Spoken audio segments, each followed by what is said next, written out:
પાયલ મસ્ત લાગે છે. હે હા, કેમ? વાળ કપાયો ને કે મેકઅપ કરે ને તો એમ થાય કે આ ભૂત તાલી આવ્યું. આ છોકરાએ જ લે આવે ત્યાં જ મેકઅપ કર્યું હોય ને રગેડા ઉતર્યા હોય ને બધું ગુલાબી છું હોય તો આ છોકરાને ન થાય હોય બાપા આ એમાં આ જડિયા હોય. અત્યારે દાદી એમને શું કહેવાય કે ફિટ કરી દીધો છે. જય શ્રી કૃષ્ણ કઈ પાણા એટલા પીર પૂજીએ ને ત્યારે દીકરો આપે ભગવાન. અહીંયા અટાણે વીજા મળે દીકરા મળી જાય. જય શ્રી કૃષ્ણ બધાને. આજે અમારો એકલવ્ય ભાઈને શું કહેવાય કે 6 મહિના કમ્પ્લીટ થઈ ગયા છે, તો અત્યારે તો બેસતા શીખી ગયો છે. જય શ્રી કૃષ્ણ દીકરા, જય શ્રી કૃષ્ણ. ઓ દીકરા, અત્યારે દાદી એમને શું કહેવાય કે ફિટ કરી દીધો છે. જય શ્રી કૃષ્ણ કહી દો બધાને, જય શ્રી કૃષ્ણ કહી દો. દાદીએ ફિટ કરી દીધો કે હવે થોડુંક બેસતા શીખે ને પાછળની સાઈડે માથું બહુ ભટકાવે છે, તો એટલા માટે રૂમાલ રાખી દીધો છે બાએ. એકલવ્યને થોડાક ટાઈમથી મતલબ 1 અઠવાડિયાથી ચાલુ કરી દીધું. અગાઉથી ઘણા લોકો એમ કહેતા હતા કે 5 મહિને પણ એમને ખવડાવવાનું ચાલુ કરી દેવું જોઈએ, તો અમે ડોક્ટરની શું કહેવાય કે સલાહ લીધી હતી કે થઈ શકે એટલા માટે તમે 6 મહિના કમ્પ્લીટ થાય પછી જ ચાલુ કરજો. તો અમે ઓ બેટા એમ ન કરાય, એમ ના કરાય, એમ ના કરાય, તો એટલા માટે અમે એમને ચાલુ કર્યું છે થોડાક ટાઈમથી ખવડાવવાનું. જેમ કે દાળ, જેમ કે મગની દાળ છે, પછી સવારમાં એમને હું જે શું કહેવાય કાજુ બદામનું સેરાલિક બનાવ્યું હતું એમ. ને અત્યારે તો 1 વર્ષ સુધી એમને મોરસ ને ખાંડ ને આપણે મીઠું નથી આપી શકતા. ડોક્ટર લોકોનું કહેવું એમ છે કે એમની કિડનીમાં થોડુંક ડેમેજ કે ભાઈ અસર થઈ શકે, એટલા માટે 1 વર્ષ સુધી બાળકને ખારું કે પછી ગળ્યું ના આપવું જોઈએ એમ. તો હવે આપણે બાને મળી લઈએ કે બા શું કરે છે. જય શ્રી કૃષ્ણ બા. જય શ્રી કૃષ્ણ. માતાજી હોય માડી મારું એકલવ્યો આમ જો આજ તો અમે હવે રાડા ગાતા હતા. નંદ ઘેરા નંદ ભયો જય કનૈયા લાલ કી, હાથી ઘોડા પાલ આમ કી. જો જય શ્રી કૃષ્ણ. આજે અમારે એકલવ્ય 6 મહિનાનો થઈ ગયો બા, તો કેમ હા. લાગે તમને? ઘડીકમાં ટાઈમ જતો રહ્યો એવું લાગે? અરે કાલ તો ઈ 12 મહિનાનો થઈ જાય ને દોડવા મળશે ને 5 વર્ષનો થઈ જાય ને નિહાળ વયો જાય ને હા હા પછી તો ઈ નાનો ટેલો નાની નાની પાટી ને પછી તો દાદી મેલવા જાય કે મમ્મી મેલી આવશે ને સરસ. ઈ જાતા સમય જાતા ક્યાં વાર લાગે છે. મેં બા આજે વાળ કપાવ્યા. હા આજે મમ્મીએ જો વાળ ટૂંકા 6 મહિનાની યાદી કરી. 6 મહિનાની યાદીમાં ઈ કે મારે વાળ કપાવવા, તો તે કહું હારું છોકરીઓને હારું લાગે ભલે કપાવ. શું કહેવાય, નોર્મલી જનરલી કેવું હોય કે ભાઈ આપણે આપણા બાળકને 6 મહિનાનો થાય કે 1 વર્ષનો થાય, પછી 2 વર્ષ 3 વર્ષ 4 વર્ષ 5 વર્ષ જીવનના શું કહેવાય કે આ તો દિવસો એક પ્રકારની કુદરતની કળા છે, એમાંથી તો આપણે પસાર થવાનું જ છે, નીકળવાના જ છીએ. પણ હું કહું કે આજે હું એવું શું કરું કે યાદી રહી જાય કે મારો એકલવ્ય જયારે 6 મહિનાનો થયો હતો ત્યારે મેં મારા જીવનમાં પહેલી વાર શું કે ઉપર હતી ને નીચે આવી ની કે બા હું એ વાહ કપાવું ટૂંકા કરાવું તે મેં કરાવી છોકરીઓને ધારા લાગે.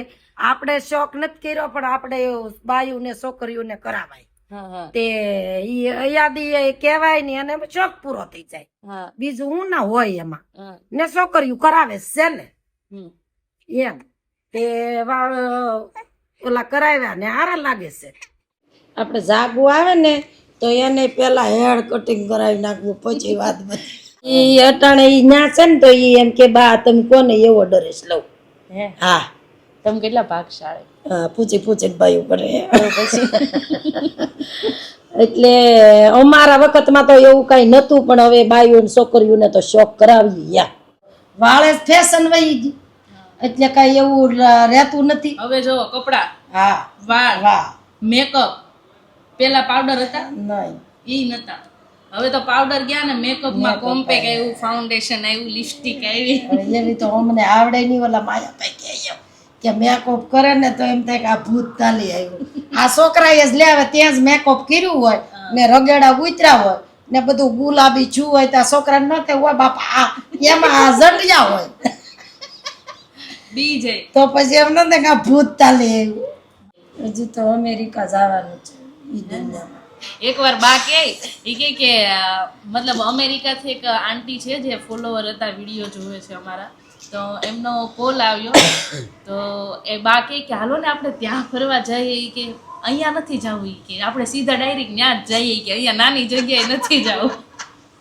પછી મને બહુ આમ હસવું આવ્યું. મને એમ થયું કે હવે હું કેમ સમજાવું બાને, એમ કે અમેરિકા જવા માટે તો આપણે વિઝા જોવે ને, ઈ વિઝા લાવવા માટે તો આપણે પેલા એમ કહીએ ને કે પાણા એટલા પીર પૂજીએ ને ત્યારે દીકરો આપે ભગવાન. અહીંયા અટાણે વિઝા મળે, દીકરા મળી જાય. તમારા આશીર્વાદ આપજો. તમને ખબર અમે એકવાર વિઝા માટે જતા હતા, તમે એમ કહેતા કે નીકળું બહાર જ ફરવું નથી જવાનું એમ નહીં કહેતા મળે. હતા. હા બા બોલ્યા એવું ને અમે ઇન્ટરવ્યુ આપવા ગયા, સાચું કામ ને નો મેળા. તે પછી રજની કે હવે આપણે કોઈને કહીને જવું જ નથી, કે આમાં છે ને બધાને કે વેબ્સ મળતા આવે કે શું, તો એટલા માટે વિઝા અમને નતા મળ્યા. પણ કઈ નહીં બા, વિઝા મળી જાય ને તો તમને પણ વિઝા મળી જાય, હું જીવતી સૌ મળી જાય ચોક્કસ. હજી તમારે 30 વર્ષ તો રહેવાનું જ છે, ઈ તો પાક્કું. ફાઇનલી એટલે તમારા બધાના આશીર્વાદ અમને આપજો કે અમને અમેરિકાના વિઝા મળી જાય. મને શું હતું કહો, મેં તો હેમાં કીધું ઓલું કઢાવ્યું ને હું પાસપોર્ટ, એટલે કહું એ વિઝા કહેવાતા હશે. એટલે બાકી આપણે અમેરિકા ફરવા જવું છે. હા તે મેં કીધું બધા બહુ બોલાવે છે, તે મેં કીધું કહું જાઉં, તો ઈ બાને આપણે ઈ બાજુ જોવાય એમ. આની પર તો બધું જોયેલું જ છે, તો એવા ભાગ ચાલી હોય તો આપણે અમેરિકા જઈએ. તો દોસ્તો અત્યારે વાગી ગયા છે 8:15 અને બા અત્યારે મસ્ત વિડીયો જોઈ રહ્યા છે, શીખી રહ્યા છે. શું કહો છો બા તમે? એટલે એવું છે કે નુગરાની કોઈ જે સંગ નહીં કરવાની. બરોબર. નુગરા નિંદા કરે છે હગા બાપની, વાહ, એટલે એ વાત હાસી છે. લાવું ભજન સાંભળો છો? હા. તમને આવડે છે? નુગરા નિંદા કરે છે બાપની રે, રાજા રાવણ ને સોના લંકા હતી રે, તોય નાખ્યો રામના ઘરમાં હાથ, નુગરા નિંદા કરે છે હગા બાપની રે. એટલે રાવણને હોનાની આખી લંકા હતી, છતાં રામના ઘરમાં હાથ નાખ્યો એટલે સીતાજીનો હાથ પકડ્યો એમ. એટલે નુગરાની કોઈ જે સંગ નહીં કરવાનો. बिल्कुल अच्छी बात है. कहें ना कि समय का केवो चाली रही है ना, हमारे मिश्रा जी है ना, वो हमेशा एक बात कहते हैं कि कचरे को पास में बिठाओगे ना तो सुगंध भी आपको कचरे के सुगंध जैसी आएगी, तो कचरे को कभी पास में नहीं बिठाना चाहिए. मतलब कि ऐसे व्यक्ति की संगत रखिए ताकि आपके जीवन में बहुत कुछ आप आगे बढ़ सको, और अच्छी संगत रहेगी तो आपके सत्संग की महफिल में बहुत मज़ा आएगा. तो नुगरा को पास में कभी मत बिठाओ, कचरे को पास में बिठाओगे तो आपको दुर्गंधी आएगी. जो गुलाब के फूल को साथ में रखोगे तो हमेशा बहुत कुछ आगे बढ़ सकते हो. बस यही भजन था. मम्मी का कहने का मतलब यही था कि अच्छे व्यक्ति की संगत कीजिए, और अच्छे व्यक्ति के साथ में संगत रहोगे तो जीवन में बहुत कुछ आगे बढ़ सकते हो.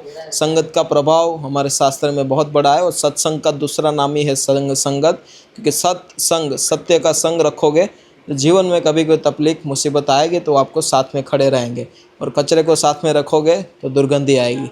કોઈ વાત નહીં, નુગરાની સંગત ક્યારે કરવી નહીં, સપોર્ટ કામને બધા લોકો કરતા રહેજો. મસ્ત વાગી ગયા છે અત્યારે, અને પાયલ પણ અત્યારે એમના વાળ બાંધીને બેસી ગયા છે. અને વાળની શું કહેવાય છે, આજ મહેફિલ વાળની જ હતી ને આખી. ને તમને બધાને કેવા લાગ્યા છે મારા હેર કટ? મને તો બહુ ગમ્યા છે, અને બાને પણ બહુ ગમ્યા છે. ને હવે શું કહેવાય કે ઓલો એમ કહેવાય ને કે જીવનમાં એકવાર આપણે ભાઈઓ લોકો, છોકરા લોકો વાળ ઉતારે છે ને, એમ કે એકવાર વાળ ઉતારવા જોઈએ. એવી રીતે મેં મારા વાળ પૂરા તો ના ઉતારી શકું. કહેવાય ને કે બાયુને પોતાના વખાણ સાંભળવા બહુ ગમે, તો એના વખાણ માટે 2 કોમેન્ટ મારી તરફથી કરી દેજો. પણ ઠીક છે, આજે એકલવ્યના 6 મહિના પૂરા થયા છે, અને એકલવ્યની આદત દિન પ્રતિદિન બહુ સારી ગમથી થતી જાય છે. વાળ પકડાવવાની ટેવ એને ઘણી બધી વધી ગઈ હતી, એટલા માટે પાયલે વાળ કપાવી નાખ્યા છે, સેટિંગ કરાવી નાખ્યા છે. કપાવ્યો મતલબ હાવ ટકો નથી કરાવી નાખ્યો, પણ નીચેલી એના પૂછડિયા હતા એ બધા કાઢી નાખ્યા છે. પણ કાંઈ વાંધો નહીં, કાલ ફરીથી મળીએ. સપોર્ટ આપતા રહેજો. Thank you so much. હા, બાને ગેમમાં છે એટલે બધાને ગમશે, તો સપોર્ટ આપજો. Thank you. આજ તો પાયલ મસ્ત લાગે છે. હે? કેમ? વાળ કપાવ્યા ને